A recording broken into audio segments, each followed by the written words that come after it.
je rappelle peut-être le titre, l'intitulé de la table ronde. Ça concerne en fait la recherche et le développement, essentiellement en région wallonne, mais je pense que c'est vraiment une thématique qui est assez, qui n'a pas de frontières réellement linguistiques. La recherche et le développement par rapport aux problèmes énergétiques qui sont assez importants pour l'instant, qui touchent pratiquement toutes les entreprises, et en particulier les entreprises industrielles ici en région wallonne. Et on vous a réunis autour de la table pour poser un peu la problématique, voir quel est l'ampleur du problème, voir également quelles sont les solutions qui sont proposées par le politique, quelles sont les voies qui ont été ouvertes, comment elles fonctionnent. Donc on a un représentant du cabinet Marcourt qui pourra certainement donner un petit peu l'orientation politique par rapport à ça, actuelle, l'orientation future.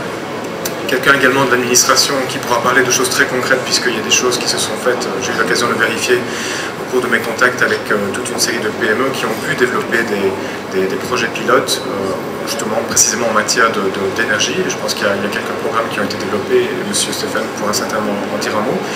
Et nous avons également donc, des industriels et surtout un représentant de l'industrie wallonne, donc Madame Turc de Agoria Wallonie. Donc je propose peut-être d'emblée d'entrer dans le vif du sujet, soit avec M. Van den Dorp, soit avec M. Stéphane, pour peut-être faire un rapide topo de la situation en matière de recherche et de développement. Je ne sais pas s'il y a un tableau de bord qui a été mis au point, qui permet peut-être de parler de la situation en région wallonne actuellement, donc de dire où les entreprises en sont, où elles ont l'intention d'aller. M. Stéphane. Donc nous lançons des programmes mobilisateurs de recherche et développement en énergie. Il y a eu l'Energy BAT en 2003, en 2005 avec un financement de 2 millions d'euros et Future Énergie lancé en 2006 et échu en 2007 avec un financement de 2 millions d'euros. Donc chaque année on lance des programmes. Pour le moment il y a un programme Énergie Wall en cours d'évaluation et un programme spécifique pour l'énergie solaire photovoltaïque pour lesquels les entreprises sont invitées à présenter des projets pour début juillet. Donc les recherches amèneront les entreprises à économiser leur énergie dans un délai de plusieurs années.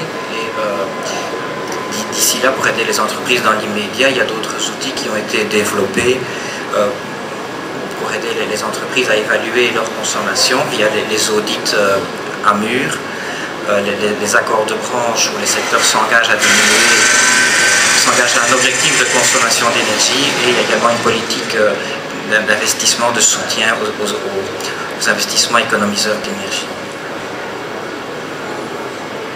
Concrètement, peut-être, par rapport aux différents programmes que vous avez évoqués, bon, j'imagine pour la plupart des industriels qui sont directement touchés déjà, qui ont eu la chance de pouvoir bénéficier de ces programmes, qui ont rentré des programmes qui ont répondu aux appels à projets, ces noms sont très évocateurs, mais pour les autres qui n'ont pas encore eu l'occasion de se pencher là-dessus, évidemment, ces noms ne veulent rien dire. Donc Future Énergie, par exemple, Énergie Wall, et puis le programme en photovoltaïque pour les entreprises. Vous pouvez peut-être très brièvement en dire quelques mots, donc dire vous avez parlé de l'enveloppe budgétaire qui est assez importante, enfin ça on pourra peut-être en discuter avec les industriels, mais elle est quand même assez importante. Mais vous pourriez peut-être en dire quelques petits mots, donc décrire simplement les enjeux de chaque programme important, en tout cas significatif pour l'industrie. Les enjeux, c'est d'aider les entreprises à développer des produits amenant à une production d'énergie à partir de sources d'énergie renouvelables en vue de diminuer la pression de la demande sur les énergies fossiles, et d'autre part amener à développer des produits permettant une meilleure efficience énergétique pour les entreprises. D'accord, mais en fait Future Énergie, par exemple, ça porte sur des aspects plus précis, j'imagine, et même chose pour Énergie Wall. Par exemple, les programmes, parmi les projets sélectionnés et développés dans Future Énergie, un gros projet concerne la recherche et développement en biocarburants de seconde génération, donc fait à partir de matières lignocellulosiques non alimentaires, donc plus en concurrence avec l'alimentation humaine ou animal. Ok. Par rapport à l'enveloppe budgétaire, là je vais peut-être interpeller directement Monsieur Van den Dorp. 2 millions d'euros pour un programme qui a des ambitions quand même assez marquées. Donc, comme Monsieur Stéphane vient de le dire, il y a quand même des enjeux qui sont assez importants et une complexité technique qui est bien réelle. Donc 2 millions d'euros, par exemple, est-ce que c'est bien suffisant pour pouvoir aller au bout de ces ambitions? Non, non, c'est pas suffisant et c'est bien pour ça qu'on ne fait pas seulement ça. Donc 2 millions d'euros, c'est vraiment pour les programmes de nature technologique. En fait, et c'est vraiment dans l'actualité immédiate, il y a un appel d'offres développement durable, réchauffement climatique qui a été lancé par le gouvernement et qui vient à échéance le 30 juin. Donc les projets doivent rentrer pour le 30 juin et pour cet appel à projet, il y a 42 millions.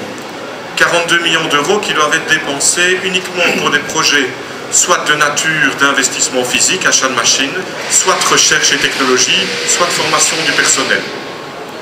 Et donc, à l'intérieur de cet appel à projet qui est lancé dans une procédure qu'on a appelée les pôles de compétitivité, donc c'est vraiment la politique tout à fait transversale du gouvernement, où les projets sont rentrés par des entreprises qui doivent se mettre en lien avec des centres de recherche ou des universités, et leurs projets sont évalués par un jury international.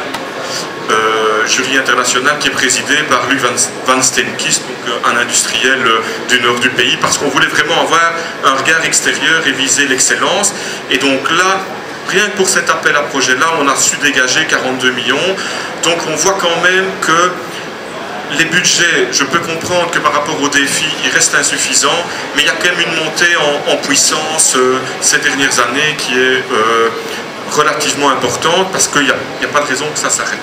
Donc on en arrive aujourd'hui quand même à des enveloppes beaucoup plus conséquentes.